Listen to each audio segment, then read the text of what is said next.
I've been journaling for a very long time, over 20 years at this point. And whenever I hear people talk about journaling, saying things like they don't know what to do, they don't know what to write, they don't know how to get started, I automatically think to myself, they are totally overthinking the whole journaling process. And that's why I'll be sharing this very simple guide that I put together for beginners to help you get started and even start building a meaningful journaling practice. I'll also be giving you 10 journal prompts to help kickstart some ideas of things that you can be writing about. So the first thing we're going to talk about are expectations. Now, anytime I do like a Google search or even search videos here on YouTube, I always hear a lot of people talk about some of the same things when it comes to journaling. People are wanting to journal every day. They want to journal for things like anxiety, mental health, or depression. And there's absolutely nothing wrong with that. These are perfectly good things in your life to journal about. But I also think it's important to let go of expectations and what you actually think journaling is. I don't really think there's any particular way of journaling. I think of it as a very freeing activity, meaning you can do it however you want to. You don't have to journal about one specific aspect of your life or one specific thing that you're going through. It's really important to have realistic expectations when you're going to build a journaling practice. And how you do this is to really look at your lifestyle. What kind of lifestyle do you have? To set a goal to journal every day may not fit in your lifestyle. So it's kind of a pointless goal to set. Because remember, journaling is not supposed to be a task. It's supposed to be something you do that you enjoy. So setting a goal to do it every day when that doesn't actually fit into your lifestyle is kind of counterproductive when it comes to journaling. More so, I'm really not a fan of daily journaling anyway, because it's almost going to become forced at one point. Now, I have journaled every day at some point during my journaling practice, and there have been times where I've gone months and didn't write a thing. But that's the whole part of journaling. It's not about how much you do it or how often you do it. It's about doing it when you feel the need to, or when you want to, or if you want to express something or write something or document an activity or a situation that you've been through. So this is why I think it's important to let go of expectations of what you think journaling is and create a journaling practice that's suited for you. And it may not look like what's considered the traditional way of journaling, but it's really not about that. It's really about creating something that's going to be beneficial to you and something that's going to be beneficial to your lifestyle and something that actually fits into your lifestyle. The second thing that I'm going to talk about is being open-minded. So you should really be open-minded about the things that you write about. I truly believe this is the reason why I have been able to be a consistent journaler since before I was 12 years old, that I have not restricted myself to write any particular way.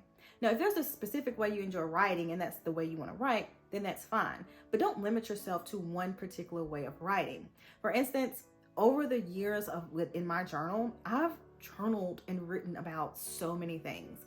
I've written about my day. I've written about circumstances and situations I've been in. I've written about memories. I've written short stories. I've written poems, goals, dreams. Like, I just allowed myself to write about things that I felt drawn to write about. Journaling isn't always about writing one specific way about things that happen to you in your life. Let's say you're going through something in your life. Instead of just sitting down and writing just a journal entry, you could actually just write a poem if you feel drawn to do that. And I think that's the freeing part of building a journaling practice, because it really doesn't restrict you to any particular way of writing. You can also draw out certain things that you are thinking or feeling. So I think this is going to be the more creative way to build a practice. And I think this is what kind of gives you longevity. You have options and you're allowing yourself to express yourself how you feel, whether it be through art, a poem, short story, or even just sitting and writing words or sentences that may not even make sense. I've done this before, where I sat down and wrote in my journal just words or sentences or phrases. So don't restrict what you write. Be very open-minded. You don't have to make it very neat. You don't have to have a journal that's cohesive, because you may not be that type of, I know I'm not that type of person. Like, nothing in my life is really cohesive, so I don't know why I would think my journal would be, but just allow yourself that freedom and creativity to create the practice how you would like to, and stay open-minded about how you write about things that go on in your life. Okay, so next, my favorite part is going to be your journal and your writing tools. And I think this is actually really important. And people may not think it's that important to really think about the type of journal that you get along with the type of utensils that you use to write. For me personally, I like to keep things very simple. I've had so many journals in my life, and I always stick to a very simple way of journaling, and that just works for me. This is my current journal. It has cats on it. I really like cats. And one thing that I really like about this journal is the paper. I like the paper because it's a cream kind of tan color. I really find it very difficult to write in journals where the paper is like a stark white color. It just doesn't make me feel good, and it doesn't make me feel welcome. So these things are actually pretty important. As a matter of fact, the color pattern of my journal is also important. I don't really like journals that are very bright. I like things that are a little bit more muted. And I think I feel this way because not having something so bright and more muted paper, it kind of gives me more of a neutral standpoint on it. I don't really think much about the colors of things because it's very kind of simple, except for the cats. I really like cats, so the cats are a bonus for me, but that's definitely something that I look for in my journal. Also, I really hate writing with pens. Like, I don't know, I really hate pens. And I think maybe as an adult, that's a weird thing for me to still write with pencils, but I do. If you give me the choice between a pen and pencil, I'll pick a pencil every time, except if I have to like sign something with my signature. But this is my pencil that I'm writing with now, and it's just like an old school pencil that you have to sharpen. But this is just what I enjoy writing with, and you may have something completely different. You may only like writing with pens. You may have specific kinds of pens that you like to write with. And I say if you don't really have an idea right now, it's okay to experiment with, a couple of notebooks and different kinds of pens or pencils or even markers. So just experiment, and it's actually okay. I think eventually you'll figure out what makes you feel good, what makes you feel comfortable, and you'll kind of know, like, as you go forward when you need to buy new journals, what you're looking for and what you like.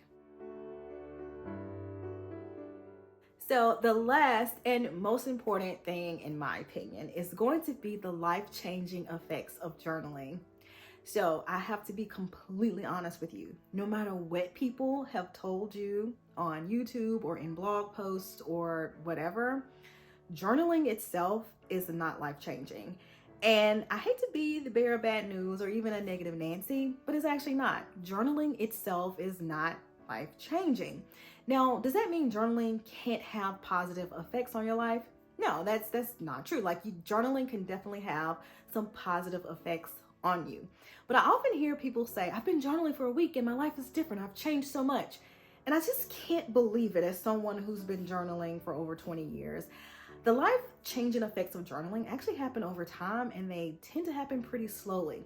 That's not to discourage you from start journaling for any type of benefits, but it's to be honest, to let you know that the changes that may come with journaling are pretty subtle, and I wouldn't say that they're as extreme as people make them out to be.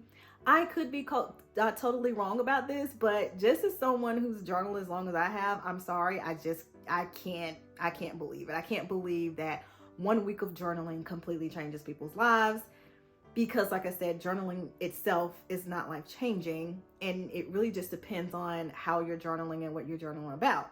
And the life-changing effects and benefits of journaling is going to be different for everybody. This is why I encourage people so much to find what works for them, because what works for one person may not work for another. This is why your journaling practice should be suited and catered to you. So I would say journal because that's what you want to do, and the benefit will come over time. And hopefully those benefits will help change your life, change and shape your life in a positive way. Because I also have to say, journaling can also be negative. Journaling can have negative effects on you if you're not careful. And some of the negative effects can come from journaling about negative things, because sometimes, unfortunately, we'll use journaling as a negative outlook on life, and we journal about negative things and we ponder and we take in negativity, and that's really not what you should be doing if you're trying to have a more positive life with journaling. So if you're not careful, it could actually have a negative effect, which is why I find it so crazy when people are like, I journaled for a week and my life is completely different, I've changed so much. And like I said, it could be true. I'm not going to completely disregard it, but I highly doubt it. Okay, next we're going to go over 10 journaling prompts to help you kickstart things to write about in your journal, especially if you're kind of still a little hesitant and don't know what to write. So, number one is going to be the most simple and basic thing that you can write about, and that is what happened today. And you can write this any way you want to. You can write it as a story. I actually have a lot of fun writing my days as stories. And or you can just write it as like a regular journal entry. You can write it in just in chronological order, what happened, as it happened that day, and just kind of talk about it. And if you don't want to talk about certain things, then don't talk about them. If you want to add some things, then add them. So don't overthink it. Just do what you feel how you want to write it. So, and be creative. If you're a creative person, be creative. So, number two is, what are your top 3 priorities and why? I think this is really cool coming up on the new year, thinking about priorities and why are these priorities? And maybe they shouldn't be priorities, or why are these priorities things that you're not, putting effort into? So think about things like that. And maybe going into the new year, you'll be like, well, this is a priority to me and I haven't really been putting a lot of effort in it. So maybe this year, this is something I need to do. So you can start thinking about things like that. Number 3 is write about something that you've always wanted and now you have it. So this is more of a gratitude type of thing, thinking back to a time where there was something you desperately wanted and maybe you worked very hard to achieve it and now you have it. So this is probably going to prompt some gratitude in you. You're going to probably think about your journey to getting that thing or getting to a certain place in your life. So take time and really embrace the journey that you took to get to a point in life that you are, or get something that you wanted. Number 4, what is a decision I need to make but have not made yet? So this is really thinking about your future. Like, what is something you need to decide but you haven't? What's keeping you from deciding that? It kind of gives you time to really think about why you're not making decisions that you need to make and how is that going to really affect your future. Number 5 is make a top 10 bucket list. Now you can change this number. You can do top 5, top 3, top 15, top 20 bucket list. But why are those things on that bucket list important to you? What about those things is something you absolutely want to do before you die? Because sometimes I feel like we say things like we will say we want to do something, but there's really no why behind it. And sometimes when there's no why behind something, it goes undone. So think about a bucket list that you really would like to do. And hopefully that kind of pushes you to go after those things if it's something you really want. Number 6 is write about a happy childhood memory. Now, once again, this is going to take you back. You're going to have to think back to your childhood and think about a positive and happy memory that you have. Maybe it's with your parents or a sibling or a best friend or even something that happened at school.